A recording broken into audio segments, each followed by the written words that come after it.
Good morning, Year 10. Hope you're all well in this weird and probably not so wonderful time that we are living in. Lockdown, Mark 3. We are back, and we are back to our, quote, virtual classroom, all right?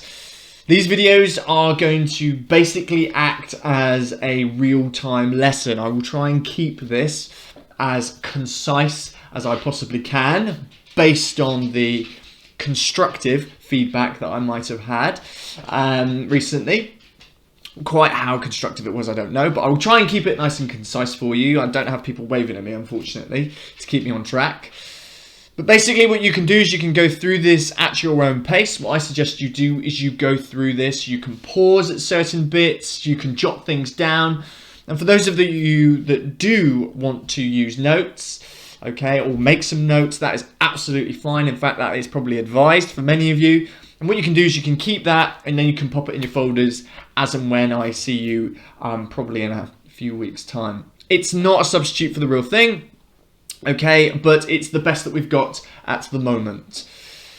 Now, you'll also notice, quite conspicuously at the bottom corner of your screen, that there is a funny-looking fellow who's bobbing his head around and chatting away.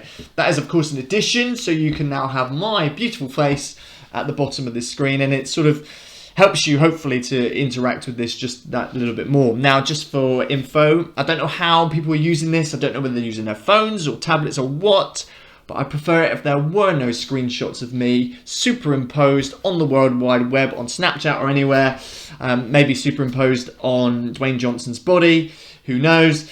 If we could avoid that, that would be much appreciated. But today's lesson, we're going to be talking about vaccinations in a little bit more depth. Now, you've all done vaccinations. You should all have heard of Edward Jenner. There was one Year 10 class that is not quite familiar with Pasteur and his role with vaccinations. But that's really going to be the focus of today's lesson. But first of all, we're going to quickly recap before we move on about Edward Jenner and the issue of vaccinations. So it really is a milestone in terms of the development of medicine, and particularly the prevention of disease. Smallpox was one of the most widespread, ubiquitous, you're welcome Isla, diseases in the 1700s and into the 1800s, of course. And Jenner, what he did is he discovered through scientific method, thanks to the Enlightenment, right, a way of preventing this disease. Remember, you take a small amount of, in this case, cowpox, you inject, and that is the crucial thing when it comes to vaccination.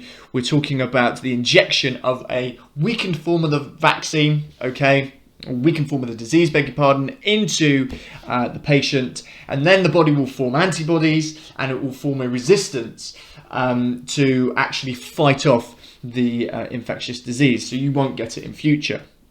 Now, as much as this is recognised by some people in Jenner's lifetime, such as Napoleon and Thomas Jefferson, the President of the United States, many people were unhappy with the vaccination, and there are some real key problems that we just need to establish as we end the 1700s. 1799, we've got our smallpox vaccine or vaccination. What is the problem with it? Well, of course, Jenner was dismissed by the medical establishment. Remember, he's a small town, rural, country doctor, and he comes along to the medical establishment in London with basically this whole new idea, and they're really quite dismissive of it because he is not part of that establishment in London. There was public opposition to vaccination. That is nothing new, and in fact, public opposition to vaccination is growing more than ever. But, of course, about anti-vaccination organisations, the Anti-Vaccination League, they would hold marches, and there was, in protest about the idea of being injected with cowpox. It was something that they felt infringed their civil rights, or civil liberties, beg your pardon. You know, they felt they should be free. They should be free from the shackles of governments telling them what to do. So that's that aspect of it, but really we're thinking about sort of the scientific problems for the purposes of this lesson. Number one, smallpox was the only disease that could be prevented thanks to vaccination. It could only treat smallpox. Remember, with the advent of the Industrial Revolution, infectious diseases are going to become more ubiquitous than ever. They are nothing new, but the Industrial Revolution is really going to accelerate these things, okay? So it could only treat smallpox, not any other infectious disease. Also, Jenner, as brilliant an individual as he was working in the context of a time when technology wasn't quite there yet. Jenner could not prove scientifically, using a microscope, and provide the evidence to say, right, this is exactly how vaccinations worked. It wasn't until later in the 1800s that actually we have a powerful enough microscope to be able to demonstrate Jenner's hypothesis. Okay, so of course, as we enter the 1800s, what needs to happen in order for vaccinations to develop further, what needs to happen is we need to overcome some of those obstacles, and this is when we go back to our story of one Louis Pasteur. Pasteur, the genius who discovered the germ theory, so he actually was able to ascertain how infectious diseases are spread and how they are caused. Okay, he is not going to settle just for his germ theory. He's going to go on, following subsequent to his stroke, when trying to establish what different microbes actually were. What he's going to do is he's going to develop vaccinations in more detail. Now, I hope that my head is not superimposed over some of these boxes, but they might be on the lesson objectives. So what we're going to do is we're going to identify today how Pasteur developed vaccines, and we're going to explain the significance of Pasteur's work on vaccines, okay? And the aim for this lesson is basically for you to go away and submit on Teams a how significant question. All of you have answered a how significant question before, and it's just practicing those skills and keeping you in those good habits and delivering, for many of you, some new content. But of course, for some of you, I know Miss Martin's class is ahead. This will be absolutely fine, this recap, so don't sweat it. Anywho, so you are going to have this sheet on Teams. It'll be on the files section of Teams. And this is going to be absolutely crucial to you. This is about Pasteur, and it's about Robert Koch, of course. Two of the great scientists of the 19th century. Pasteur, a chemist, remember, because at the beginning of the 1800s, they believed that germs, or certainly by the mid-1800s, there was a belief that germs and infection, beg your pardon, was caused by a chemical reaction. And you've got the microbiologist Robert Koch. And the context of that is really important in terms of these two individuals are competing for their nation, for national pride. And in the context where actually there is a war between Prussia, Russia, Robert Koch's side, okay, and Pasteur's French side, Franco-Prussian War, there is that context of actually war is encouraging these two individuals to compete in order to one-up the other. But what we're really thinking about is these red boxes. We'll talk about Koch next lesson. What we're thinking about is these red boxes, and we're thinking about how, particularly the latter three at the bottom half, how Pasteur is going to develop vaccinations a little bit more. Okay, so that sheet is all on Teams. That is going to be important to you. If you've got the luxury of a printer, you can print it. But if not, don't panic about it. I'll make sure that you all get a copy of that sheet when we get back. So anyway, we need to talk about Pasteur, and hopefully my head is not covering the boxes.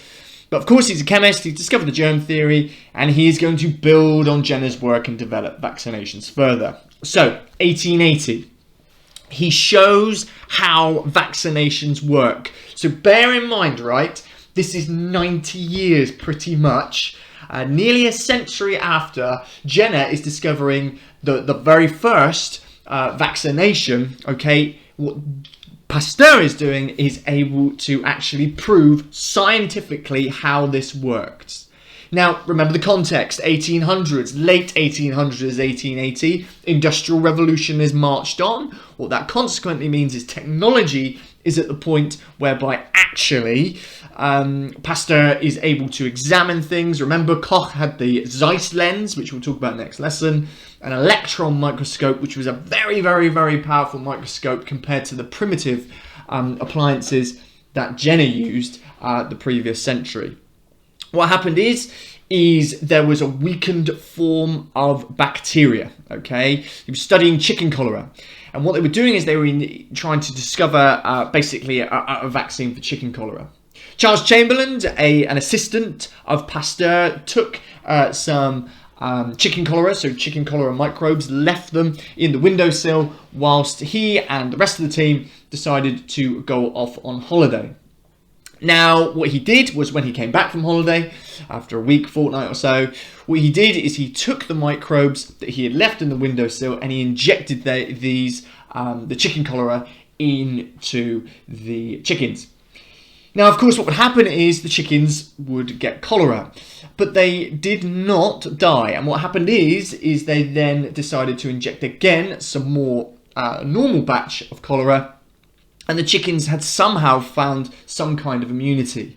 And this is how Pasteur had discovered it. Pasteur and his team had discovered that actually what had happened is those microbes that had been left whilst the team were on holiday, what had happened is they had weakened and then they were injected into the chicken, and the antibodies had clearly been created here in order to be able to actually form that resistance to cholera, which inevitably then led to the discovery that actually, that is how vaccinations work.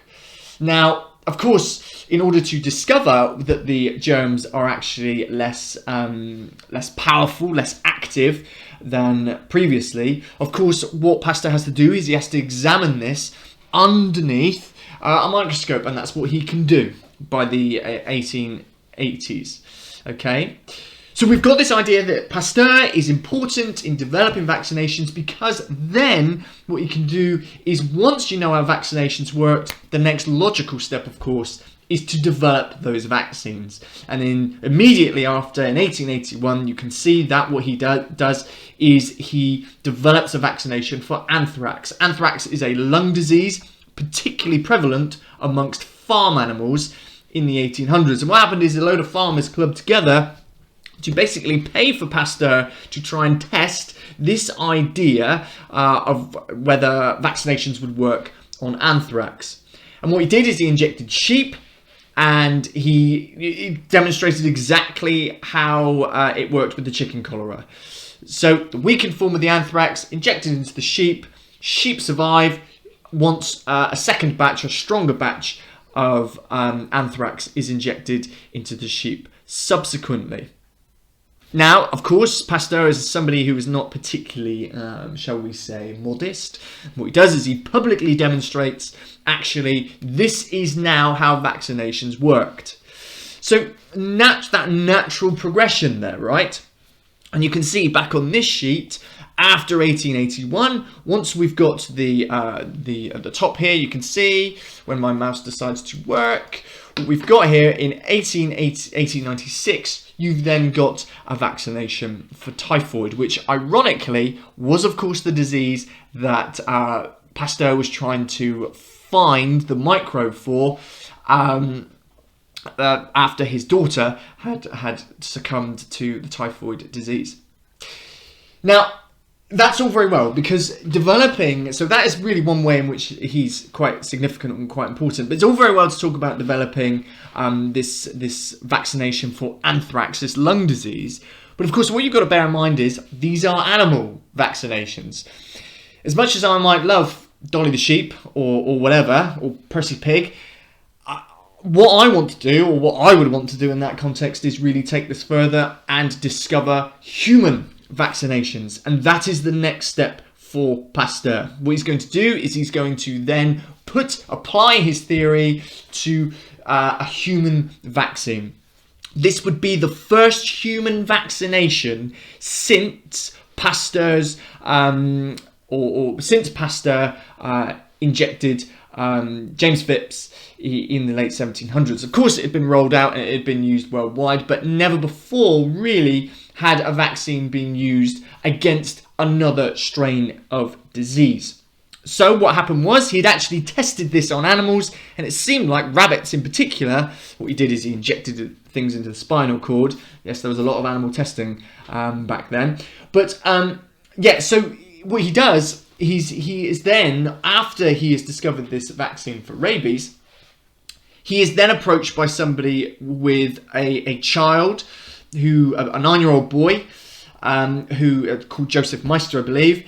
And what's happened to Meister is he has been bitten by a rabid dog, infected with rabies. Now, rabies is a nasty, horrible disease. And what happens is you are bitten by usually a dog or something like that, or whatever has got rabies. It's on animals, it affects their skin, but actually what it does, it enlarges the brain, and it can cause all kinds of horrible side effects. seizures, fits, frothing at the mouth, those kinds of things. And it was actually something that was really it was a disease that sort of sparked a lot of curiosity and a lot of interest.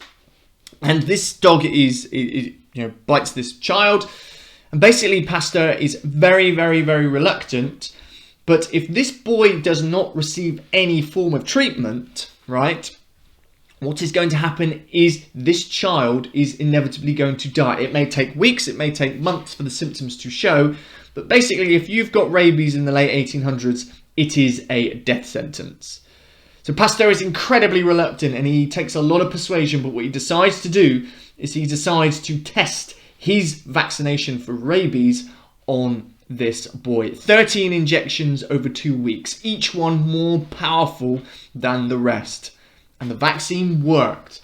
And what's really interesting about this vaccine is that it actually worked as a result of the injection. So what you're actually doing is you're curing the disease rather than actually preventing the disease, because he had the bacterium in him, or the virus, because actually rabies is a viral disease. He had the virus in him anyway, and he was able to actually create a vaccine that was strong enough to actually fight off the infection.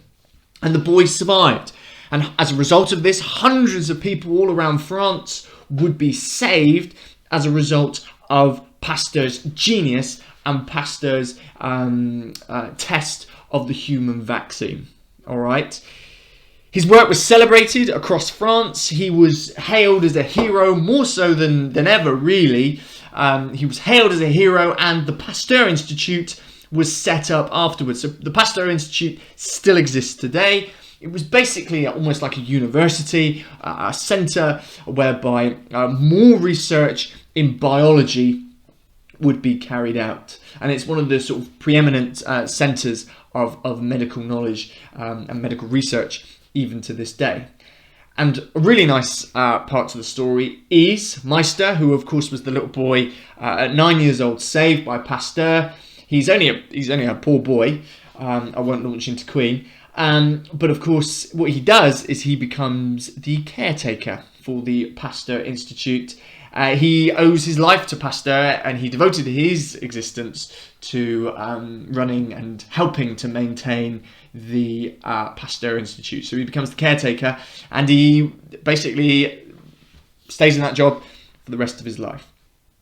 So anyway, that's basically an overview of how Pasteur managed to develop vaccinations further. So it's not until 1885 that, number one, you have found out how vaccinations work, and number two, actually been able to develop more vaccinations on a human patient, right? Incidentally, back to how vaccinations worked, we'll talk about factors at another juncture, I'm sure, but you might sort of think that, oh, well, it's not Pasteur's genius that managed to discover how vaccinations worked. A great Pasteur quote, but because it was an accident, wasn't it? Just leaving the microbes in the windowsill. But of course, what you've got to bear in mind is that Pasteur turned around and said, basically, chance favours the prepared mind. Basically, it was his genius that was able to put two and two together and able to basically find out how vaccinations worked. So we're going to move on, and we're going to think about this how significant question. You have got 10 minutes, of course, to answer this question. You need to think of 2 ways something or someone is significant. Significant, of course, meaning important. You want 2 separate paragraphs. And you want to think about impacts. What were the consequences of an event, of an individual at the time or in the longer term? You've all did this for your mid-unit assessment, and we're going back over this just to practice these skills just a little bit more. And for that 7 up, if you're looking for those higher grades, if you're looking for a 6 and up really, but 6 up isn't quite as catchy, of course. You need to try and put Pasteur into the context of the time and to link him to other people and other events to justify why he is actually significant. So let's take a look at this then in terms of explaining the significance of Louis Pasteur. Okay, so this is how you do it. This is how you break it down. Okay, so that's paragraph 1 and paragraph 2. All right, short term, long term, you might think about the impact of Pasteur today in some circumstances. So I'm going to give you the 2 reasons why he is significant. I haven't got a whiteboard with me. I should get one, shouldn't I? And actually then what we can do is really start to think about how we would structure this. So number 1, I think what Pasteur does clearly is he shows how vaccination worked. At the time, that's important because Jenner, of course, had no understanding of how vaccinations worked. Although it was all scientific, he couldn't empirically prove how it worked. Think about that impact at the time. Well, okay, so what he can do is give us that knowledge. And in the longer term, well, we know, what did he do then? Well, he created the vaccination for anthrax, okay? And then, of course, he created new vaccines. So you can briefly mention the one about anthrax, but I think the real big one is this idea of the rabies vaccine. What he managed to do was he managed to create that vaccine for Joseph Meister to save the 9-year-old boy. And as a result of this, hundreds of people around France are going to be saved, and around the world, indeed, are going to be saved as a result of the discovery of this rabies virus that attacks the brain and that affects many, many people across the world. And in that long term, after discovering that, of course, he's saving lives. What you can do is develop other human vaccinations. And the Pasteur Institute was set up to actually celebrate Pasteur. And of course, that institution exists today. And of course, the impact today is quite clear, isn't it? What are we doing now in the year 2021? Well, we're rolling out a brand new vaccine for COVID. One day we'll get there, okay? But people are constantly, scientists are constantly coming up with new vaccines. HPV virus, viral vaccines is another good example. All kinds of vaccines are used to this day, and it's thanks to Pasteur. Pasteur was the one that was able to help the scientific community overcome that hurdle that had been there for the best part of a century after Jenner, beg your pardon, which meant that actually we can really develop these vaccinations further, okay? And for the 7-up, you need to link to other people and other events, right? So, I really like that phrase at the bottom, the first bullet point. Pasteur created vaccines, Jenner created vaccination. So that's really good summing up, really, of what's going on here. Jenner discovered the actual process of vaccinations for one disease, smallpox, but it was Pasteur that was able to develop new vaccines for different types of disease. I really think that summarises the difference between Jenner and Pasteur really quite succinctly. But of course, thanks to Robert Koch, at the time competing with Pasteur, it was Koch that discovered the different microbes caused different diseases. And as a result of that, of course, that enabled Pasteur to actually target these diseases. So if you wanted to briefly mention that actually Koch at the same time is discovering that different microbes cause different diseases, that's quite important as well. But of course the bigger picture is there as well, isn't it? I mean, the difference with Pasteur was he was in the context of the Industrial Revolution. It ushered in new advancements of technology like the Zeiss lens used by Robert Koch. And of course, infectious diseases like rabies, like anthrax, like all these kinds of things, these were ubiquitous, you're welcome Isla, in the 1800s because of the Industrial Revolution, okay? So this is your to-do list, basically. Your to-do list is basically to watch this video, and the knowledge is on the sheet. The knowledge is back. So if you feel like, oh, sugar, I don't know anything about Pasteur's significance in terms of vaccination, you can take a step back, go back to the beginning of the lesson, where I'm basically teaching you. Your task now is to complete a how significant question. There will be sentence starters also on Teams that you might just want to fill in. It might act as quite a good little template. Remember, you want 2 paragraphs, 2 ways in which Pasteur was significant. You have got your little diagram there just to help break this down. If you wanted to create something like that to help you think about this, that is absolutely fine. But then you want to create that answer and you want to send it to your history teacher, either myself or Miss Martin, whoever that may be, and you will see the deadline on Teams. If you've got any issues, any problems, don't forget you can get in touch. You just ping me an email or something. But hopefully the vast majority of you should be rocking and rolling with this quite easily, actually. Everything you need is in this lesson. Everything you need is in the file section for this lesson. Okay, so best of luck with it. Keep an eye out for the deadline, and I hope to see you virtually, of course, very, very soon. Incidentally, I hope to rock and roll with some rolling out some new podcasts, nice and concise, of course. I hope I haven't waffled too much, and take care, and I shall see you all very soon.